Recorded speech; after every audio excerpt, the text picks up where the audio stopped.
Mastering the Art of Nanoscience and Nanotechnology. We will delve into applications of nanomaterial in electronics and uncover how nanomaterials are reshaping the future of electronic devices.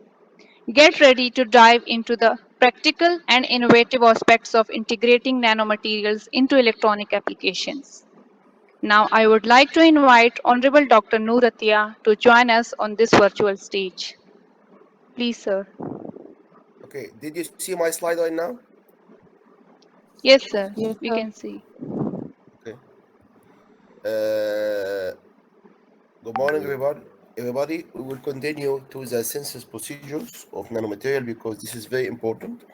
And starting from tomorrow, we will start talking about the elucidations procedure. But today, we're gonna to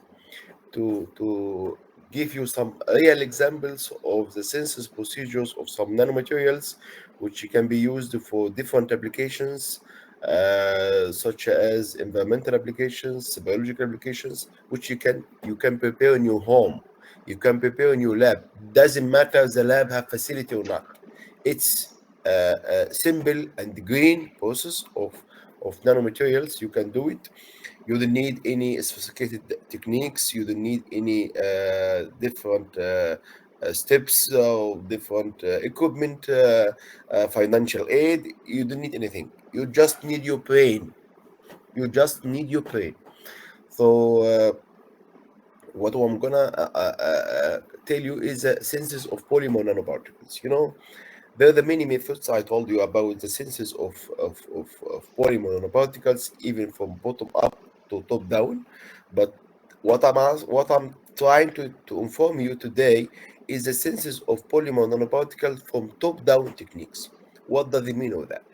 Means you just get the polymer, very form with polymer, then you just dissolve, have a small glass beaker or glass vials, any glass vials or glass beaker, small one, and put water, then dissolve the polymer. I mean, like polyvinyl alcohol or polyvinyl butadiene or ketothan or casein, whatever, any polymer. Then there's a many different concentrations unit. There's a molarity, and weight percent. You just in this case use weight percent. So the solve then make a steering, just magnetic steering, nothing else. No temperature, no pressure at ambient condition. That's why I told you can do it in your kitchen, in home. In home, you take the steer in the home, small steer, small one, and put in your kitchens, and put the vials. And the polyvinyl butadiene is a water soluble polymer and biocompatible, so no problem. You can just dissolve and put the magnet, small magnet, and just start steering. And you can steer for 5 hours, 6 hours, until 96 hours, no problem. And based on the steering time, you can get the different size of nanoparticles. This is, I patent this method, 2012, because it's very simple, because the people used to prepare the polymer nanoparticle using different techniques and emulsion and inverse and using different chemicals and so on. And also they cannot control the particle size, but in this way we can control the particle size, we can control the particle size distribution very easily by just the time of steering. I will show you the transmission electron microscope image. Yeah. Did you see slides number 3? Yes, sir. Okay. So when you look to this TEM, later we will talk about the different technique to characterize and to elucidate the nanomaterial. But in this case, if you look to the views, this is polymer chain. You can see is connected and entangled, the chain of the polymer. Then when we just do 30-minute steering, now the polymer nanoparticle start to be prepared. However, still there's both size distribution, means we have a big nanoparticle and we have a smaller nanoparticle, and this is not good for the applications. Then we start to increase the steering time. Then now size distribution have been attained. as you see. And when we start more, we increase more to 16 hour, it become smaller, and the particle size become a narrow size and spherical shape. And also when we use different, so you have to optimize. We in this case we use until 72 hours, and in this case we use different concentration because there is a two factors affect on the senses. I will tell you how the nanoparticle have been prepared this way. There are the two factors affect the size and the shape of nanoparticle in this synthesis procedure. The first one is the concentration of the polymer. For example, when you just make a concentration 0.5%, then the size will be smaller size. However, when we increase the polymer concentration to 4%, then you have a bigger one. Uh, this is slide number 4, right? You see, right? You Yes, see. sir. Okay, so the average diameter of nanoparticles at zero point 0.5 hours means 30 minutes, you have a 57 nanometers, and when you go slow higher to higher steering time, you reach to almost 23 nanometers. And but when we increase the time to 72, then the particle size have little bit more increase, and then this is the optimum at 24 hours. It's the optimum size and the optimum time for the synthesis of a regular narrow size distribution spherical polymer nanoparticle. That polymer nanoparticle is very, very important. Polyvinyl pyridine. When we prepare spherical nanoparticle, then all the functional group will be upon, means on the surface. Then it's very easier to load it with some drugs. It's very easier to put many things. Even it's very easier when you disperse this polymer nanoparticle in some other issue to make a connection, hydrogen bonding, to make some other bond. So also preparing of polymer nanoparticle using this method is very important because it direct and orient the functional group to be on the surface of the spherical nanoparticles. That's why you can use it to encode some other functional or some other materials. This one, when we increase the concentration, I told you there's a two factors. The first factors is the steering time. The second factor is the concentration of the polymer nanoparticles. See, when we have a zero steering, there's no nanoparticles. It's density of the polymer. But when we increase to 30 minutes, the particle size become much more. Yes, there is a polymer nanoparticle being formed, but a regular shape exactly same like 30 minutes in the point five.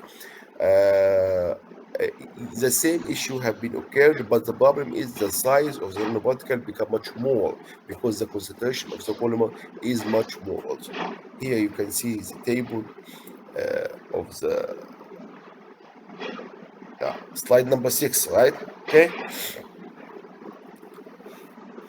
you see slide Yes, number.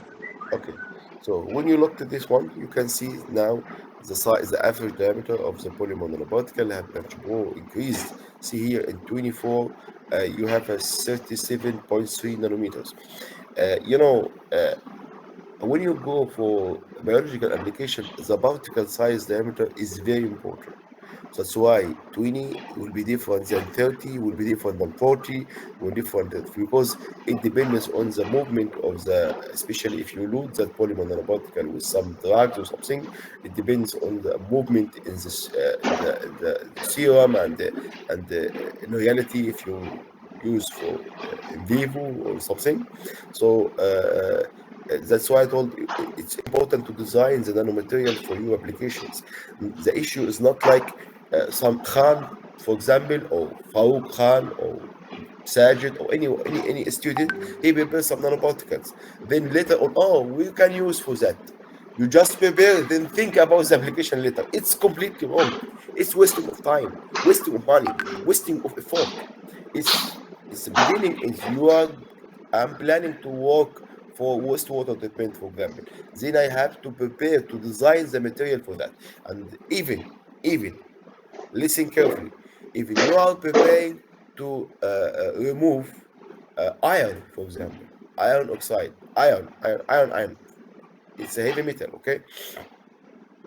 then it is better to design some adsorbent containing some oxygenated element in the surface. You know why? Because the oxygen is a strong base to the iron, which is strong acid. Then, if there is many other metal like nickel, zinc, then the adsorbent will selectively contact with the iron only. So there is there's a rule: a strong acid, a strong base.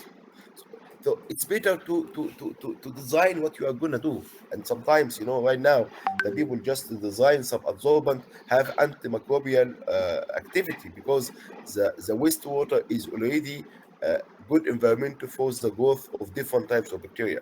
So don't prepare the nanomaterial, then look for the application. No.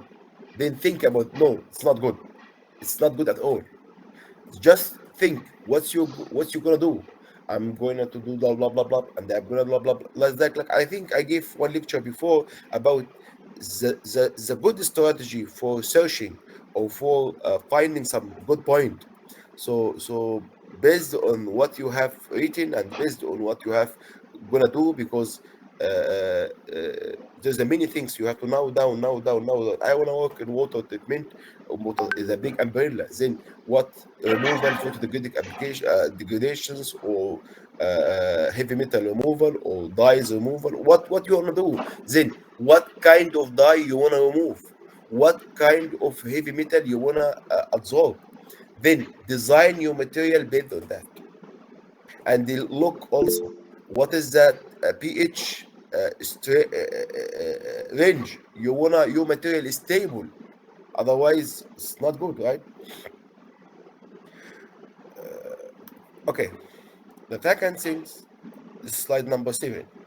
If we're gonna, I give you one examples of the preparations of the polymer nanoparticle, water soluble polymer nanoparticles, which mainly used for biological applications, for environmental applications.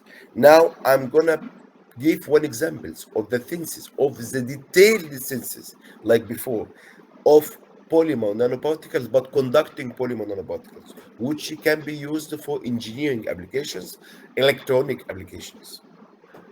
I hope you are listening carefully to what I'm saying, okay? So in this case, we prepare polymer nanoparticles, polypyrrole nanoparticles, because from bottom up means from the monomer, from the molecules. And also this method is very green. I would like to tell you one of the most important, which I'm always teaching my student. The important things is to prepare good nanomaterials using cost effective procedure and the cost effective material. It's not good is if you are looking for the applications, if you are looking for industry, not looking to finish the master and go home. No, it's not good. Now, please, if anybody of you he just use his doing his master or PhD, and his intentions or his passion is to finish, that's to finish and go, then please it change your career. Please go you bank officer, look for other job, look for other business. It's not, but if you are working because your intention and your passions and you are dedicated to change the life of the people, to do something useful to the people. So always keep your eyes to the application, to the industrial application. Look, if you prepare some simple method, then it's very easier for any person you want to invest some money to produce a scalable amount, right? So don't just think in now side. I know there are many scientists look in this way, but I'm just telling you right now. There's a one person telling you and guide you in the embryo state. Now you are embryo state in the science, and we calling the student master student and postgraduate student is embryo state in the scientist generally, right? So this is the polypyrrole nanoparticles. You can prepare it very easier. You just have a glass and you just put 50 ml of water and just 2 grams of ammonium persulfate. You need a two component here. And the other one, you just need water and the polymer and the stain. That's all. Here, no. Here you need oxidant, which initiates the oxidations, which attack the pyrrole molecules, okay? initiating some radical or cation or negative charge. Okay, then you have a ammonium bisulfate as a oxidant, and you need just the monomer, the pyrrole. Then just have a small beaker, fill with the 50 ml of water, deionized water, then dissolve 2 grams of ammonium bisulfate, then drop white zero point 0.6 ml of fresh distilled pyrrole, because pyrrole, when you keep it in the light, it will change to dioxane, then it will be black, and this is not good, and this will be not good for the electrical conductivity if you are going for electronic applications. Listen, or sensor applications. Listen, you have to make a vacuum distillations, means evaporate the pure pyrrole, which is colorless, and separate it from the oxidized pyrrole, which we don't need it, and make interval time of steering 5 hours, 15 sorry, 5 minutes, 15 minutes, 60 minutes, until 60 minutes. Okay, and after that you will find polypure nanoparticle have been formed. Just filtrations, washing with water and washing with methanol, because methanol will dissolve the oligomer, and the existence of the oligomer in polypyrrole nanoparticle will reduce the electrical conductivity, because it will localize the electron, because the electrical conductivity mechanism in the conducting polymer is hopping, is not conductions. In the metal, the electricity mechanism transfer in the metal is conduction, because there is no conduction band. Okay, no band gap, I mean to say. But in the conducting polymer, the mechanism of the electron transfer or electricity transfer in the conducting polymer is hopping, the hopping of the electrons from the centers on the backbone of the polymer, right? So if you just put oligma, which is not is cutted chain, it will localize the electrons. Okay, it's very easy and very simple. See, it's very simple, you can do it in your home. No need for any sophisticated, and we don't have money, and our professor is very poor. No, no, no, no, no, no. You need just use pure brain. You need to use your brain. That's why I'm always saying green walking, you know, uh, or smart walking is better than hard working. When I have a student is smart working way is too much better and beneficial than 10 student hard working, because the hard working without brain, they just will waste time, money, chemicals, also occupy big space in the lab with no beneficial, with no things, right?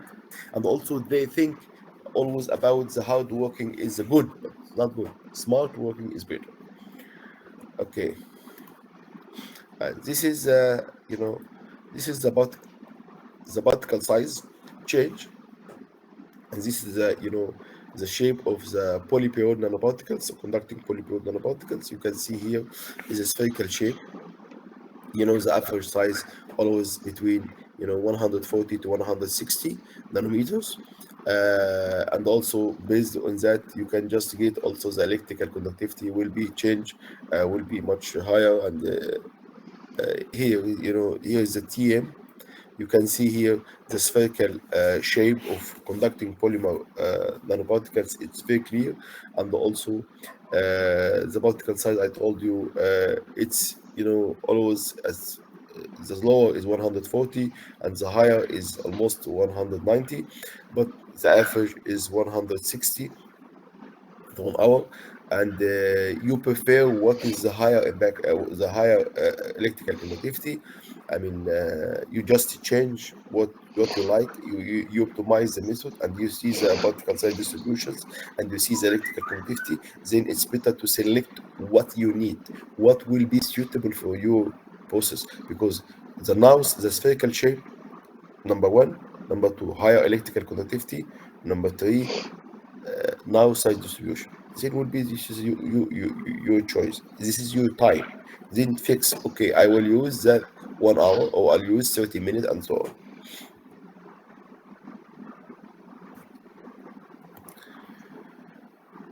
Now I show you two examples, one examples, one examples of senses of the two example is zero organic nanomaterials, means polymer nano water soluble polymer nanoparticles, conducting polymer nanoparticles.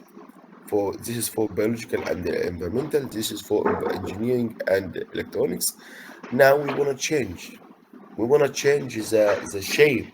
We will prepare the zero, but some of you will want to use one dimensions and say, Professor, I don't want to use zero nanoparticle. I want to use one dimensions because some people they are working in the electronic sensors and they want to make some thin film from nanomaterial to sense the gas, for example, to sense the hydrogen gas, to sense the nitrous oxide, whatever they want to sense.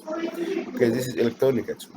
So I want to give you one example also of very simple methods for the synthesis of polymer nanofiber, conducting polymer nanofiber. The issue is very simple also. What you need is you need a water, the is water, you need a monomer and a lean, and you need oxidant. And in this particular case, you need the water to be 1 molar HCl. Means you have to prepare 1 molar HCl and put the 100 ml of this and disperse the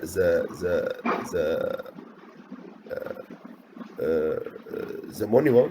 And after if the monomer is not colorless, you have to vacuum distill the aniline to be then put 0.91 milli. Then after that, and they make a magnetic stirring some like 15 or 5 minutes, at least from 5 to 15 minutes. Then you have another beakers, and that another beaker containing 50 ml of 1 molar HSL, and disperse 4.5 gram of ammonium bisulfate. Then drop the second beaker to the first beakers, uh, and they leave the actions for steering for 3 hours. And after that, make vacuum filtrations, finally, and the drying, washing several times. Then you will find polyaniline nanofibers, interesting materials, entangled, and the diameter of the nanofiber is around 50 nanometers. And it's also good. Electrical conductivity is very fine. And if you planning to prepare some other materials, then after preparing some organic nanofibers, then you can carbonize to get inorganic nanofibers. It means carbon nanofibers. If you just prepare polyallyl nanofibers and they make carbonizations, then it's easier to get carbon nanofiber by carbonizations. Okay,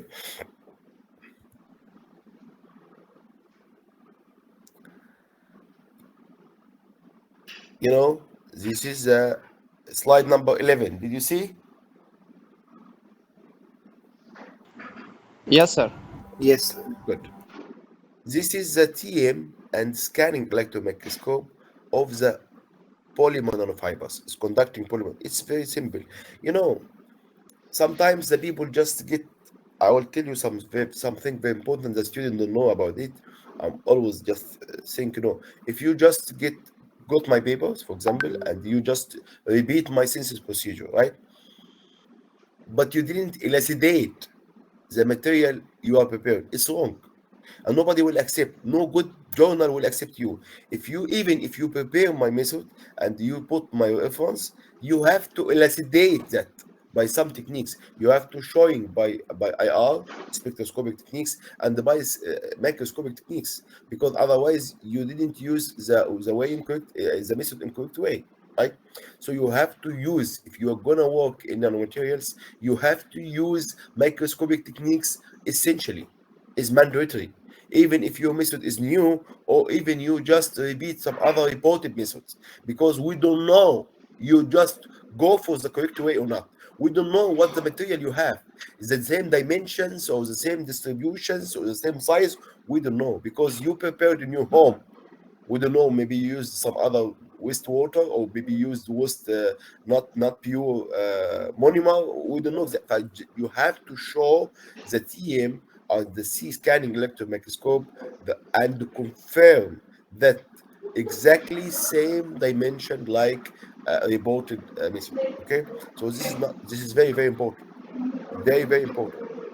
Okay, that's why always as a reviewer and as a scientist we ask the student to put every details in the census procedure, that to allow the reader and the other people from other place, if you want to reproduce this one, they can do it for easier. I will tell you one story. I mean, 2 years back, there's a one Nobel laureate actually. They published one paper in Nature, okay, and in 21 or 21 or 22, I think, they wanna reproduce the data again, but they could not. Then she withdrew, and she announced that in the academia, and she announced that in the media. She apologized to the scientific society, and she withdrew her paper, Nature paper. You know why? Because she said we could not reproduce the data again after 1 year, even the same group. That means there's some problems. Okay, that's why when you do anything, you have to put the every details. You have to put the assay of the chemical. You have to put from where did you get the chemical. Okay, uh, that the other people can use this one to reproduce your data, because they wanna, for example, they like the ideas, they like the material, and they wanna continue. Okay, they wanna continue that and use your material as a blank and develop something. And if someone could not reproduce your data, then you are unsuccessful scientist. You are a cheating scientist. Okay.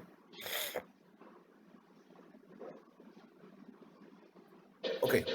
Now we talking. We previously we talk about zero dimension organic and the one dimension organic. Now we will talk about zero dimension inorganic, which is silver nanobodies.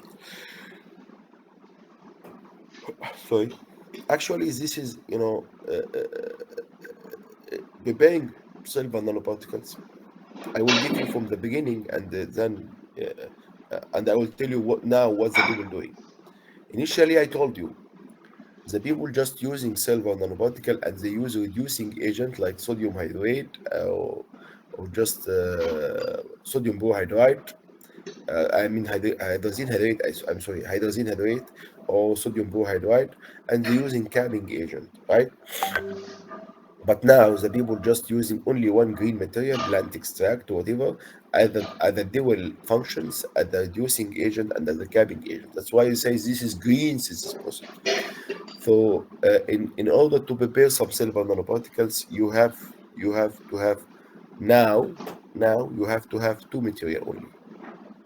But before you have to have three material.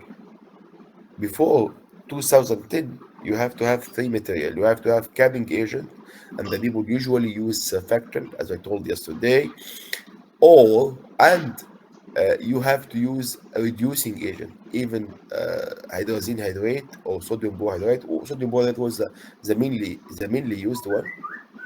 And after 2010, you have to use only two material: silver nitrate and polymeric material, like polyvinyl benzene, polyvinyl alcohol, to use as a reducing and capping agent. But after 2015, you have to use only two material: plant extract, protein, some other, and silver nitrate to prepare some silver nanoparticle.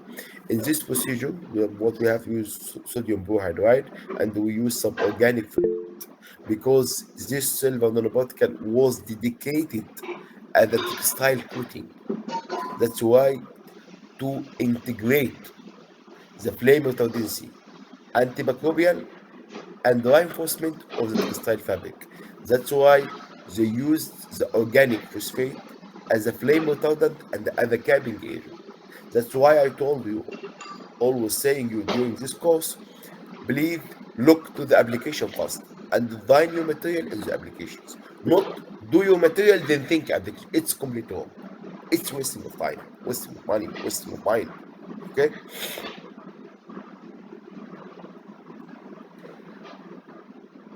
See, here you can see the scanning, the transmission electron microscope, and also you have to, if you are preparing something for the first time, I told you you have to to tune your procedure, optimize your procedure to see what is the spherical size, what the diameter, and also the size distribution now. So, for example, when we use 0.5 gram of silver nitrate with 5 gram of capping agent, then we have a very small nanoparticles, and the diameter is almost 20 nanometers, and the now size distribution we have attained.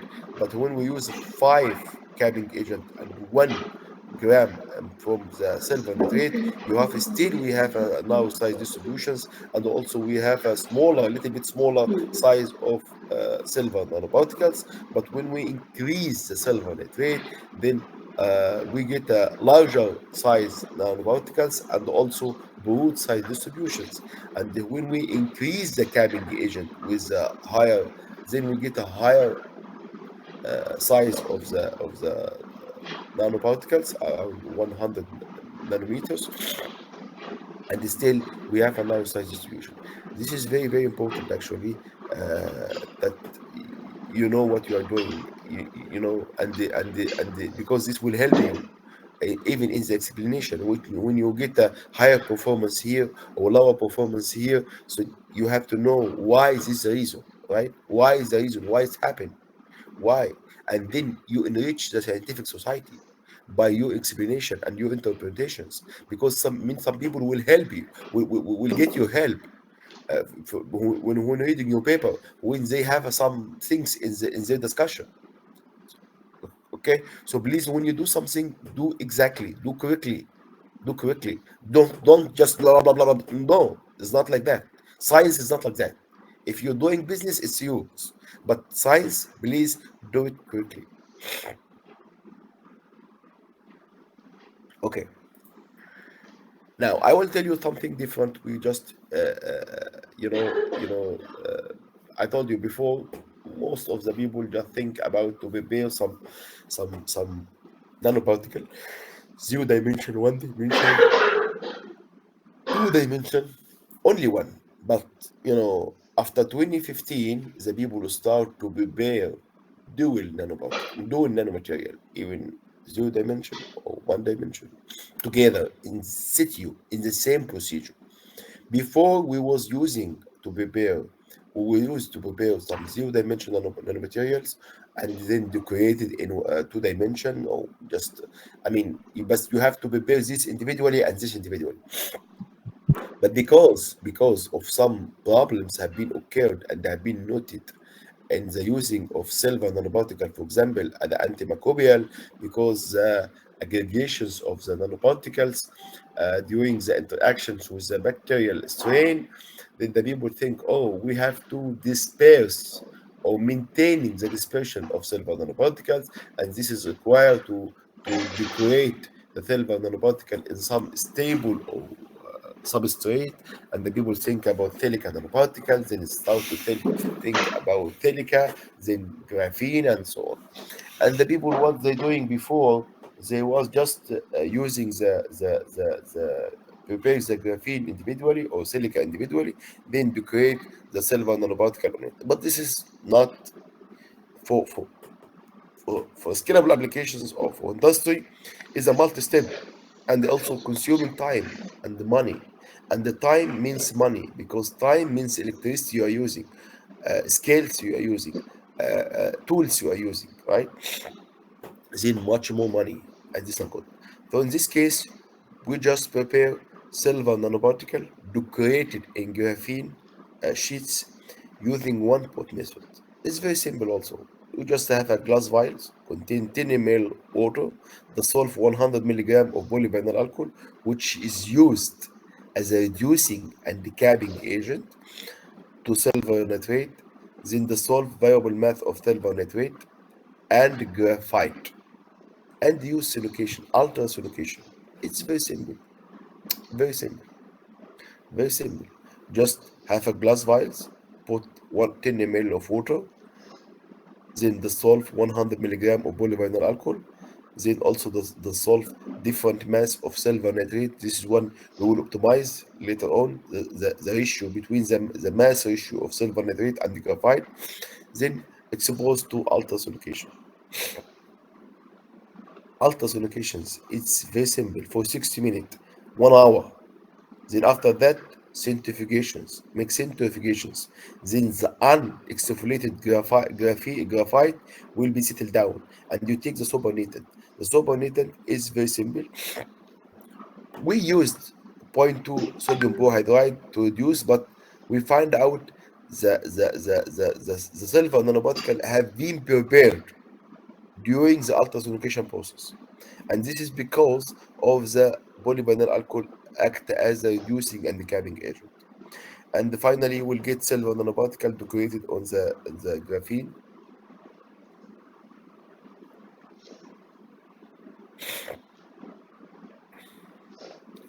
Slide number 15. Did you see? Yes, sir. Okay. This is the TM.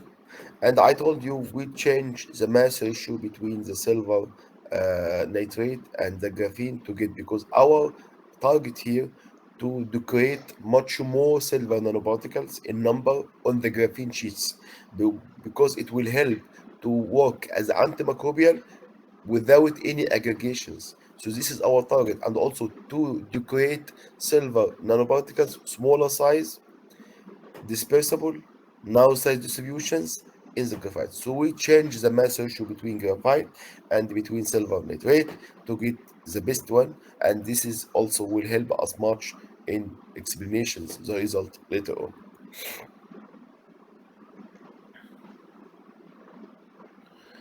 Finally, the other things is how to prepare silica nanoparticle. Because silica is very cheap actually. So this is one of the other inorganic zero dimension nanomaterials. You know, in Pakistan, in your country, the people agriculture the rice, right? And the rice is very Pakistan is very rich in rice, and you are not using eating the rice directly, right? When you just harvest the rice crop, you have the bits of the rice. You have to go to some other machine in your village or other village neighbor to you, that the machine will just how can I say, is remove some shell on the rice. Okay, the rice grain, it will be yellow, right? You understand me or not? Listening to me? Yes, sir. The Yes, rice sir. We grain. know very much about the rice cook. Good, good, good. I know you know very well. So this shell Yes, sir. called the rice husk, and the machine will give it in powder form. Okay, the machine will give you rice, a white grain, and around 70% of the rice will be as a white grain, and 30% will be as a fine powder yellow. Okay, that we call the rice husk, that containing 22% of silica. Silica means silicon dioxide, SiO2. Okay, so we use silica for many things. That's why the people in your home, your mom or your mother and your grandmother, they use that fine yellow powder to feed the birds, the chicken in the home, right? Because it's easier to digest by the stomach and so on. So this is containing 22%, from 20 to 22% silica. Then we want to extract the silica from the rice husk. There's many methods for do that, even to use sodium hydroxide to dissolve the silica, then again to use it. But there's a one simple method is just by thermal heating at 700 degrees centigrade for 3 hours at air. Then finally, ball meal, this one grained by using ball mealer to get and deceiving, then to get the silica nanoparticles, spherical silica nanoparticle, and you can use it for different applications. And there's the big difference between silica nanoparticles and the porous silica nanoparticles. In this case, we just prepare silica nanoparticles, and this is very simple method, because if you have a 10 kg, then definitely you have 2 kg of silica nanoparticle. If you have a rice husk 10 kg, then you will get at least 2 kg silica nanoparticle. And this is very good method to produce a scalable amount of silica from sustainable way, from sustainable procedure. Okay, for different application you can use it, no problem.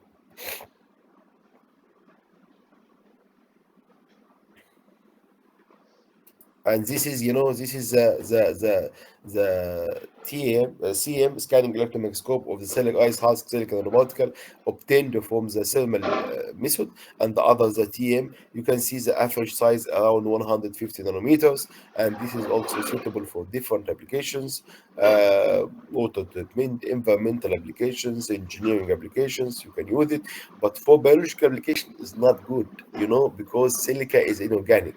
And if any, yeah, this is one of the most important thing I want to give you, but I will tell you later. But I want to tell you because it's a chance now.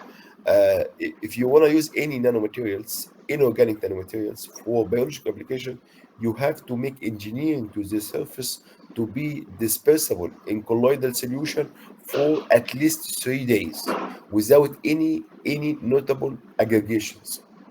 Then you have to make engineering on the surface to to suspend this material in colloidal solutions for at least 3 days without any aggregations or settle down.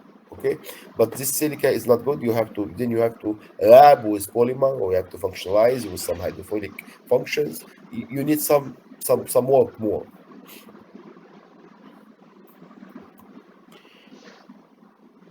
Okay, we prepared we give examples of many methods for the senses, simple methods using as I start from just simple steering, then simple steering, then simple steering, then we start with to preparing silicon nanoparticle using oven. And you have to have muffle, and that muffle reach to 700 degrees centigrade at least. So if you don't have muffle, you have to change the synthesis procedure. I start from the simple way to a little bit complicated way. So now we will have, at least you have a ball miller now. Now we're gonna prepare some magnesium oxide nanoparticles, magnesium hydroxide nanoparticles, using ball miller method. Then you have to have ball milling the capsule, which I explained the day before yesterday. And in this case, you have to put, I told you, you have to put soft materials, and soft material during the breaking of the inorganic particles, it will be covered, this one, to prevent the recombination once again. And you have to optimize the size based on the uh, rolling time. I mean, because in this case we used 12 hours, 24 hours, and 36 hours, and the ball milling used 300 RPM interval times. Then we have to optimize the diameter of the particle size. And here is slide number 19. Here is optimization of the size. See, uh, once you start, we will start at 12 hours. The size was around 70 nanometers. Then when we increase the size at the time to 24, the size will become 124 nanometers. Then we increase the time once more again, 12 hours to 36 hours. The particle size become, average particle size is 46. So why this happens? This is very important questions. I will tell you. Actually, when we start at 12 hours, the particle size have been broken, and then decorated with some shell, with organic phosphate shell. And this is the size, okay, the average size, I mean, around 70 nanometers. But when we increase the time once again, then the two nanoparticles, around 65 or something, they recombine it again to form 125 nanometers. You know, at 12 hours, if you didn't open the capsule, at 12 hours, you have formed nanomaterial with 65 nanometer average. And if you didn't open the capsule and continue to 24 hours, then this was recombined again. Each two particles recombined together and form 124 average. If you open the capsule, this is the nanoparticle you have. But if you didn't open the capsule and continue another 12 hours, then the large particle formed will be broken to three particles. And each one is around 45 nanometers. You understand my point? It's very clear. This is what we got. That's why you have to, because so why the particle size have been broken, because the mechanochemical energy created due to the collisions between the wall of the capsule, the zirconium oxide particles, and the particles we have, then the collision between all these materials created mechanochemical energy, which enrich the activation energy to the limit the material needed to be break. This is, the transmission electron microscope, slide number 20, right?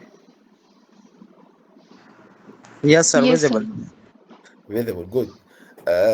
This is magnesium hydroxide. I mean, the bulk material. It's not nano, and this is the nano size, and this is the change based on the time we change. You can get the different one. So this is very important. That's why you can. And this is a histogram of the materials. And now we finish today, and we have two questions.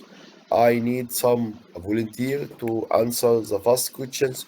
What are the main senses root of nanomaterials? Okay, I need one to answer these questions. I want to hear the answer.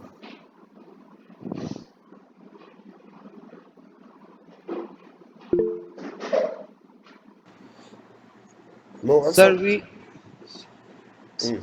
Excuse, sir. Top-down and top synthesis method. What are the main senses roots of nanomaterial? sir, we are having two synthesis route of nanomaterial. One of Mm. them is bottom up, and second one is top down. Good. I have another questions. I need another volunteer. I need the one example of top down and bottom up synthesis method. Example from yesterday lectures, day before yesterday. I need example for each one. Sir, the Example. example of top down is Not mechanical you, mining. not you. I need another one. Another student.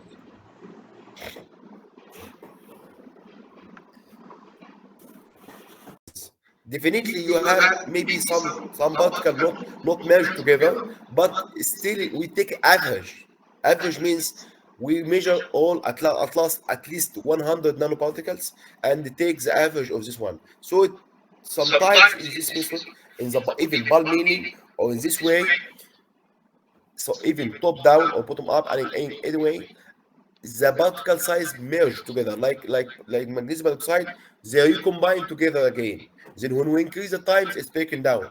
Okay, in this case I'm sure if we increase the time to 60 to 96, it will be reduced again, but no need for that because we reach the smaller size what we need. It's around 20 or 30 nanometers. It's enough for us, but we just because we will not go for many times, we will not stay for 1 week measuring steering. No, just we just to confirm the phenomena, that's all, but it's not our attention to continue. But if we continue, definitely the size will be reduced because we know the phenomena how this happens.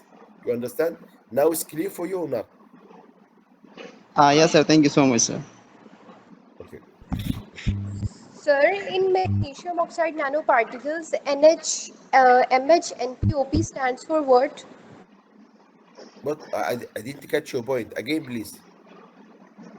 Sir, in the topic of magnesium oxide nanoparticles, I the final product was MH and POPs. These stands for what? again. Let's see. Yeah, here. Yeah. You ask why the size become much more, right? No, sir, I didn't get the term MHNPOP. What does it mean? Ah, yeah, okay. Actually, I told you, when we prepare using bulk milling, you need to put some soft material in the capsule, because when you break down the inorganic particles to become nanoparticle, you have to cover with some other polymeric material or other things, right? To prevent the recombination again. Okay, so in this case, I used organic phosphate. Organic phosphate. Okay. So we just coded MH means magnesium hydroxide.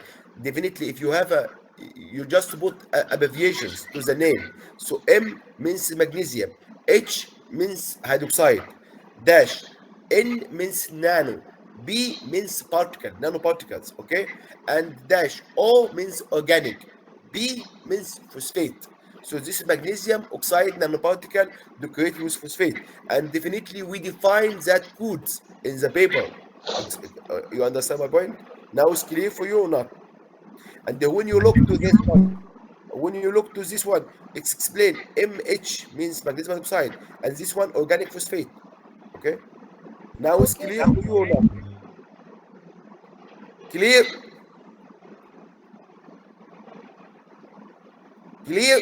Yes, sir. Yes, sir. Thank you. Okay. Any questions or comment?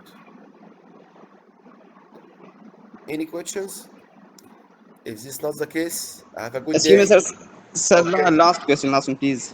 Yeah, please ask. No problem. No problem. Sir, slide number 13, please. 13. Okay. Sir, there are four images around about C and D. What is the difference? I mean, what message they convey? The image number C and D. I am confused about them. Okay. Listen. We just using some synthesis procedure for silver nanoparticle, okay? And we use in this way, we use organic phosphate as a capping agent.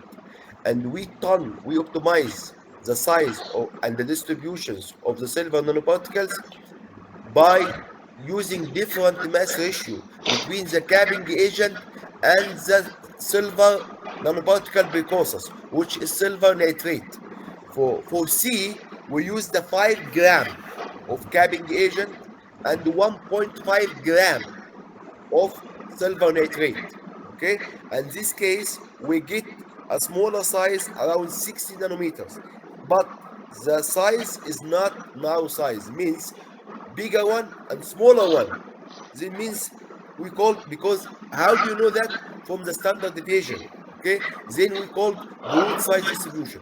However however when we increase the capping agent, then means we enrich to control the size of nanoparticles. Then we get a larger size of nanoparticles and the nano size distribution.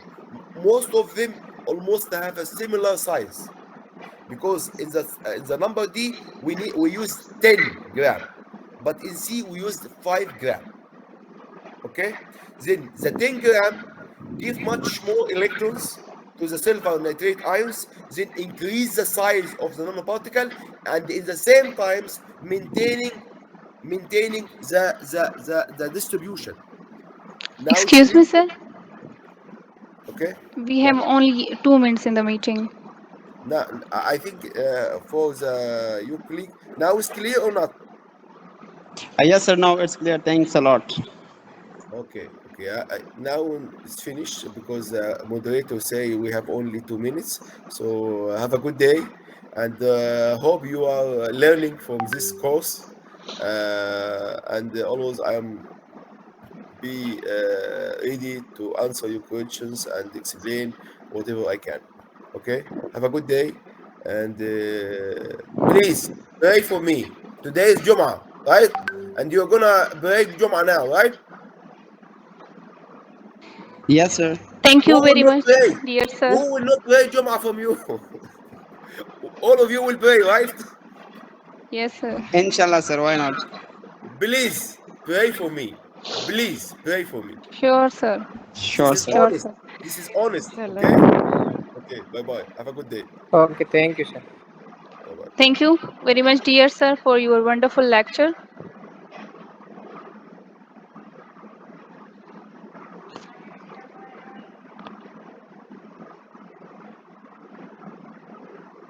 Dear participants, that was all about the day 3 of the course. Your warm participation made it more interesting. Thank you for your engagement throughout the lecture. Take care. Allah Hafiz.